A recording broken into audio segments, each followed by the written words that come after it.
Hello viewers, welcome to my blog channel.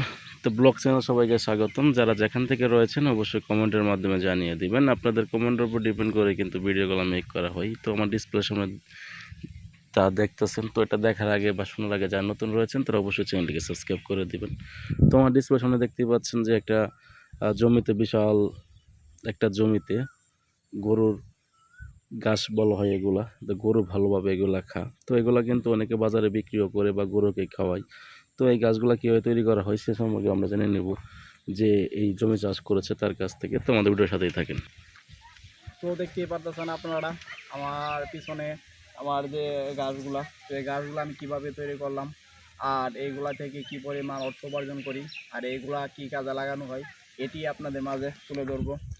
তো আমি যদি আপনাদের দেখাই, আপনারা খেয়াল করে দেখতে পারবেন নিচের অংশটা দেখতেই পারতেছেন, এই যে নিচের অংশটা। তো একটি ডাটা থেকে মূলত কিন্তু এরকম কিন্তু একটি বিশাল শোভা হয়ে থাকে। তো এটি আপনারা চাইলে অনেক সহজ উপায়ে কিন্তু চাষ করতে পারেন। এই যেমন ধরেন এরকম বাগান থেকে একটি ডাটা আপনারা কেটে নিয়ে গেলেন, নিয়ে গিয়ে জমিতে একটু ভালোভাবে রোপণ করে দিলেই কিন্তু কিছুদিন পরে কিন্তু দেখবেন যে এরকম গাছ হয়ে গেছে।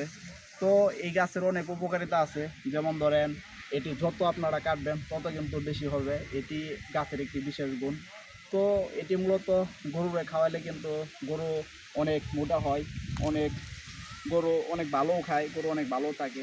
তো আমি এটি থেকে বছর শেষে কিন্তু চাষ করে অনেক টাকায় কিন্তু লাভবান হয়েছি। তো আপনারাও চাইলে কিন্তু আমার মতো এরকম গাছ চাষ করে কিন্তু লাভবান হতে পারবেন। তো ভিউয়ার্স, আপনারা দেখতে পেলেন বা শুনতে পেলেন যে এই গরুর ঘাস চাষ করে কী পরিমাণ লাভবান হয়েছে। আপনারা চাইলে কিন্তু লাভবান হতে পারবেন। তো যারা তোমাদের ভিডিওটি দেখেছেন বা শুনেছেন তাদেরকে অসংখ্য পরিমাণ ধন্যবাদ। ভালো থাকবেন, দেখা হচ্ছে নেক্সট পার্ট।